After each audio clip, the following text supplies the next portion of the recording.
as only a soldier can. Selina cast a furtive glance toward her brother at the bar, where his massive soldiers, so strange for an elf, hunched over his tankard. He was already on his third beer. Might have been in the tavern for maybe 2 bells, about half an hour. Since his ship had gone down, Shandar hadn't been the same. He'd spent 3 years as a prisoner of war under the orcs. What horrors he'd experienced, she couldn't imagine. But the scuttlebutt among the Avalonian Navy command officers was that he'd been subjected to some kind of brainwashing program. That would explain why he insisted on wearing orc armor and carrying that ridiculously clumsy axe everywhere for so long.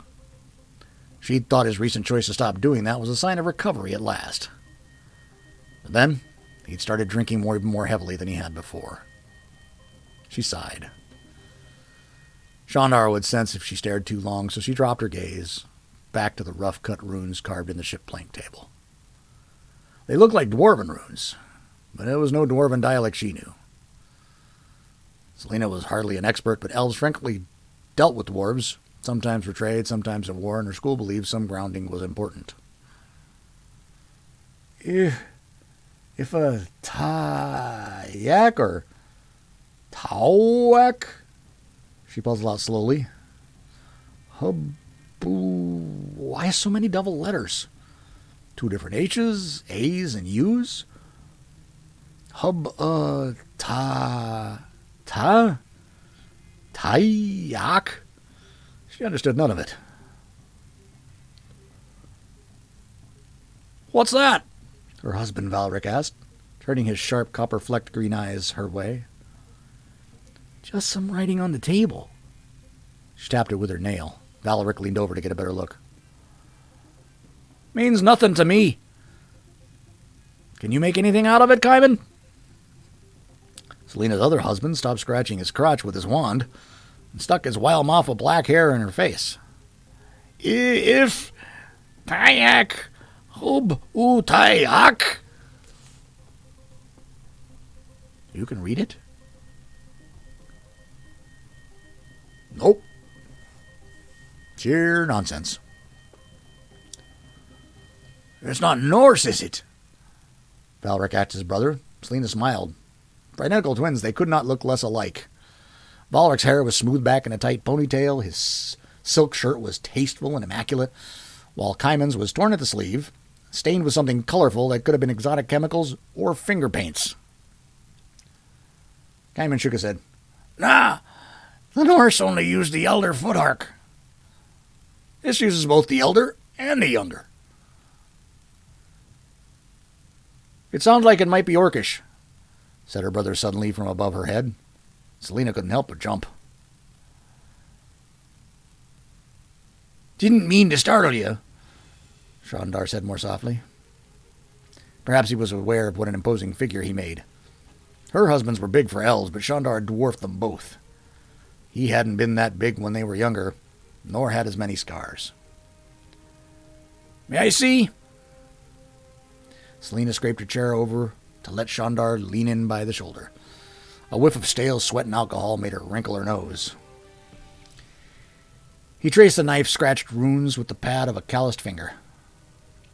Selina smiled. The cuff of his sailcloth shirt was stained, as always. Dad had despaired of him ever keeping a uniform clean. Il iva tarak, lub utarak, he rattled off immediately. A splinter came away. He rubbed it in his fingers. Smiled for the first time in days. Selina tried to repeat the phrase under her breath. No. I know that looks like Agalaz. He damned a symbol in the first word, which looked like one of the 2 alternate H runes Selina knew.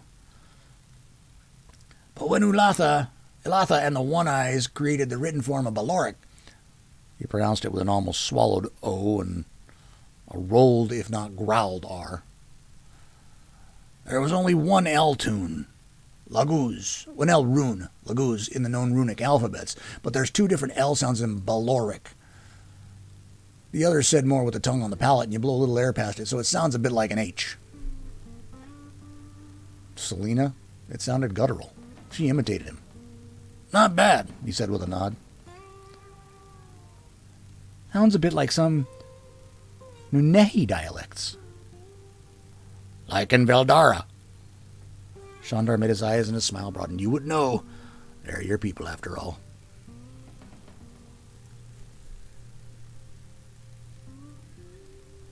Eva,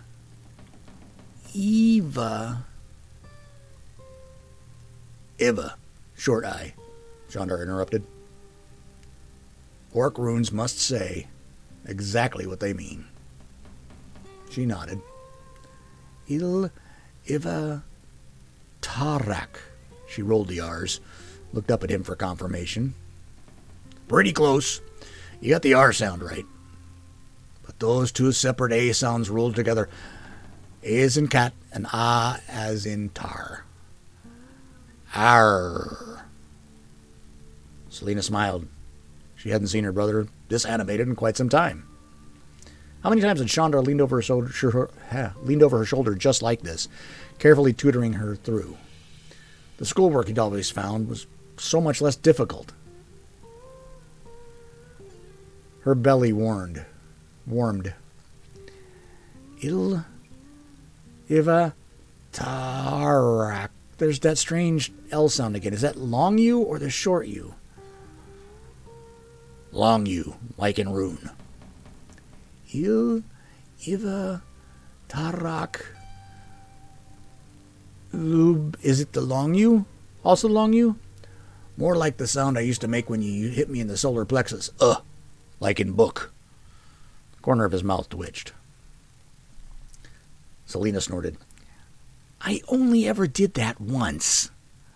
His smile broke through again. She answered it with a grin.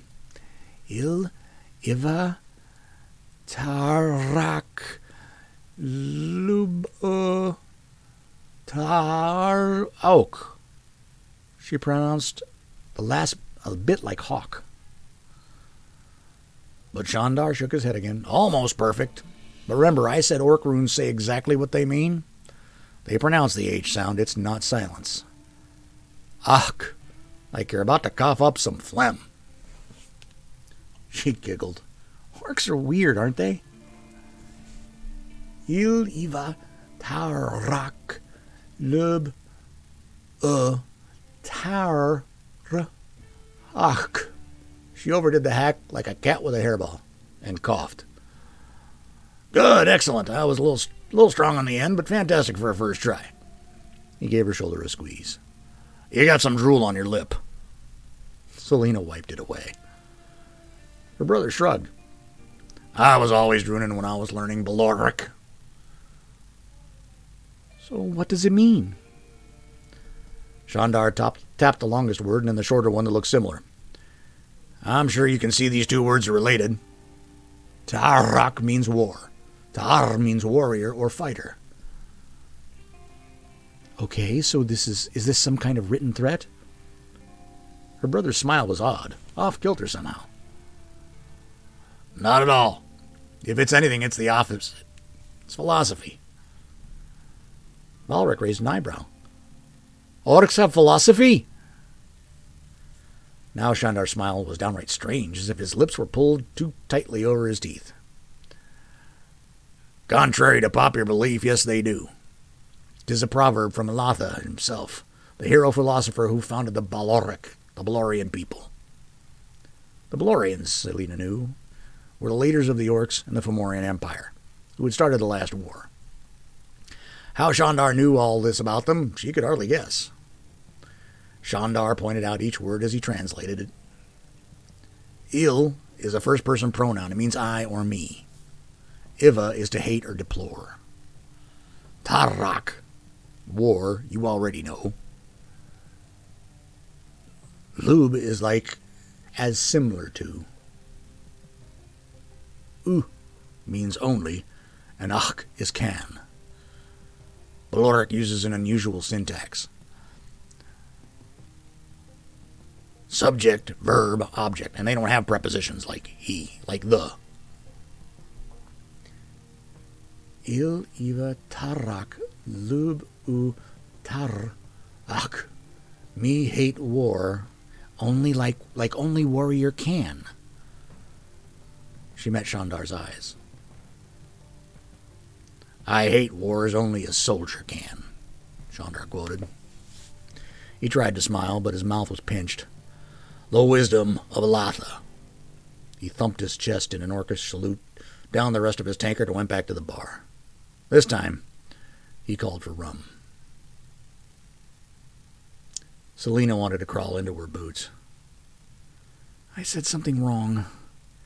She wondered what it was that upset him. Seemed so easy to do since the war. He was never like that when they were growing up. She was always the one who took things personally. But Valric and Cayman were both giving her brother long looks. What? What is it? He wasn't in an Orcish prison camp, Valric said with a frown. Or at least, that's not the whole story. What? What do you mean? Well, I can see him having learned to speak in Orcish in a Fomorian prison. He'd almost have to do that for his own survival. But why would they have taught him to read it? Yeah, Cayman agreed. That would be kind of self-defeating. He might learn stuff he could use to escape that way. Or intelligence he could pass back to Avalonian Star Command. Selena stared at him and shrugged. Even if he did learn how to read Orcish somehow, added Valric, I sincerely doubt they'd be educating him in the Balorian classics. Balorian classics. Who knew? He studied Shandar's broad back as he broke open the cork on a rum bottle and filled his tanker. No, there's more to that story. A trap door opened up under Selena's stomach. So what does that mean, then? Is the Navy right? Was he brainwashed? Is my brother a traitor? She wanted to scream. She clamped her mouth shut. To her relief, Cayman shook his head. No, he doesn't believe like someone who's been programmed. I'd know. Selena studied him for a moment to see if this was one of Cayman's many jokes, but for once his face was deadly serious. Valric bit his lip. It means the Navy wants us to think he's been brainwashed. They want him discredited and distrusted, which means there must be something they're covering up, and they sold him out to do it. Cold anger oozed through Selena's veins. It was as bitter as spruce tea and hard as ice. And I believed it, she said. She felt ill. How could she have even doubted him? What were you really doing in the war, big brother? She wondered aloud. If he heard, Shandar did not answer. Instead, he knocked back his tankard and refilled it.